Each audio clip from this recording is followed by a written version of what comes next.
네, 안녕하세요. EBS 연계 모른 작품 총정리의 총정리 강의를 맡고 있는 강사 이승우입니다. 김광규 시인의 묘비명에 대해서 같이 분석을 한번 해보도록 하겠습니다. 자, 이 작품은요, 물질적인 가치가 정신적인 가치를 지배하는 현실에 대한 비판이 드러나는 작품인데요. 그 비판이 반어적인 어조를 통해서 잘 형상화가 되어 있는 그런 작품이에요. 본문을 보겠습니다. 자, 지금 이 작품을 보면은 앞부분에 시와 소설이라는 말이 등장하는데, 이 시와 소설은요 무엇을 상징하냐면은 바로 정신적인 가치를 상징합니다. 그 이유가 뭐냐면은요, 시와 소설이라는 것은 인간의 정신적인 세계를 옮겨놓은 거예요. 그 정신적인 세계라는 것이 바로 정신적인 가치와 비슷한 의미를 가지고 있죠. 즉 어떤 인간의 순수한 그런 모습, 정신적인 그런 세계, 그런 거를 의미한다고 이해하시면 되겠습니다. 자, 근데요, 그는 시랑 소설 같은 정신적인 가치는 한 번도 본 적이 없어요. 즉, 이 그는요, 그래서 비판의 대상이 되고 있는 사람인데요. 어떤 사람이냐면요, 많은 돈을 번 사람이고요. 그리고 높은 자리에 오른 사람입니다. 자, 이 돈과 높은 자리라는 것은 우리가 흔히 말하기를 정신적인 가치로 이야기하는 것이 아니라, 자, 돈은요, 물질적인 거고 높은 자리는 명예죠. 그래서 세속적인 가치를 의미하는 표현이에요. 그래서 그는 세속적인 가치만 추구하면서 한평생 살아온 사람이라는 그런 뜻입니다. 자, 근데 우리가 흔히 세속적인 가치를 추구하는 사람과 정신적인 가치를 추구하는 사람의 어떤 높낮이를 비교해 봤을 때 어떤 삶의 경지에 대해서 우리는 보통은 정신적인 가치를 중시한 사람의 삶의 경지를 더 높은 것으로 판단을 합니다. 또 이 작품 자체가 시죠. 즉 시인은 정신적인 가치를 추구하는 사람이기 때문에 당연히 그 사람한테는 이 그의 인생이 비판의 대상인 거예요. 그런데 이 비석을 뭐라고 했냐면은 훌륭한이라고 설명을 했죠. 즉 우리가 이 시적인 상황이나 내용을 판단했을 때 분명히 그의 인생이 비판의 대상인데 훌륭하다는 표현을 한 거는 상황과 표현이 반대가 된 거죠. 그래서 반어적인 표현이 사용됐다, 이렇게 이해할 수가 있겠습니다.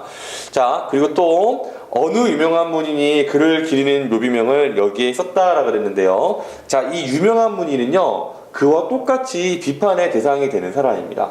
왜냐면은, 자, 그의 인생이 시인의 입장에서는 바람직하지 않았어야 맞는데, 그를 기리는, 그가 대단하다고 추모하는, 어떻게 좀 띄워준 이제 이런 글을 묘비명을 쓴 거예요. 그 말은 뭐냐면은, 이 유명한 문인은 바로 세속의 돈과 권력에 굴복한 문인이라는 그런 의미가 있는 겁니다. 역시나 비판의 대상이 된 거죠. 무인인데 정신적인 가치를 추구한 것이 아니라 세속적인 가치를 추구했으니까요. 자, 그래서 비록 이 세상이 잿더미가 된다고 해도요, 불의 뜨거움 꿋꿋이 견디며 이 묘비는 살아남을 거래요.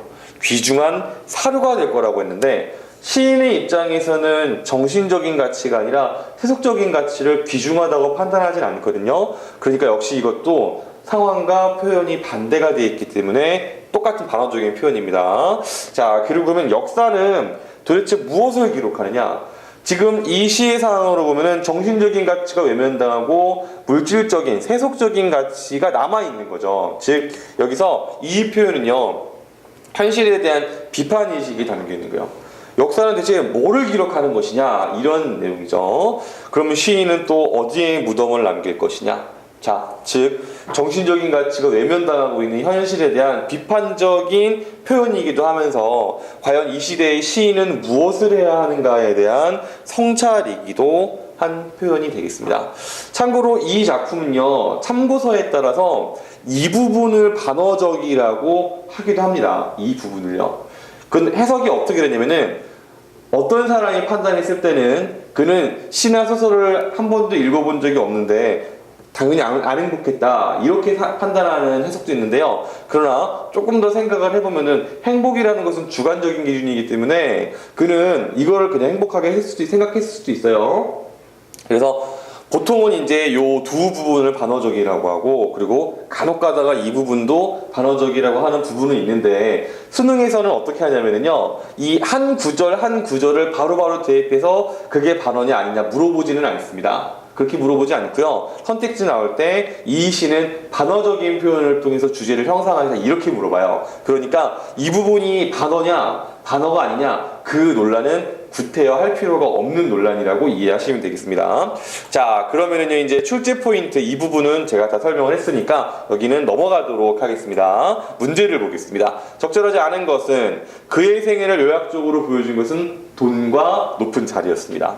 적절한 선택지입니다. 2번, 정신적인 가치가 정시되는 현실을 풍자적으로 제시했다. 여러분, 풍자라는 말은요, 네 글자로 바꾸면 간접 비판이고요. 그리고 조금 더 길게 설명하면은 다른 대상을 통해서 간접적으로 비판하는 것을 풍자라고 합니다. 자, 이 작품에서는요, 반어를 사용해서 그를 직접 나쁘다라고 설명한 것이 아니라 간접적으로 돌려서 비판을 했죠. 그러니까 2번도 적절한 설명이고요. 자, 3번. 정신적 가치를 의미하는 시, 소설을 시어로 사용했다. 적절한 설명이죠. 4번 역시 적절한 설명이고요. 5번. 정신적 가치를 지향하는 것은 유명한 문인이 아닙니다. 그냥 시인이라고 해야 돼요. 정답은 그래서 5번이 되겠습니다. 자, 그 다음에 이제 42번. 기억에서 미흡에 대한 설명인데요. 선생님도 여러분과 같이 본문을 보면서 이거는 설명을 하겠습니다. 자, 기억이 그인데요. 비판의 대상이니까 풍자하고자 하는 대상 맞는 설명이네요. 그 다음에 니은은요, 높은 자리, 세속적인 가치라고 했죠? 적절한 설명이고요. 자, 그 다음에 잿더미라고 있는데 디귿에는요, 이 세상이 잿더미가 된 것은 세상이 망한다는 그런 뜻입니다.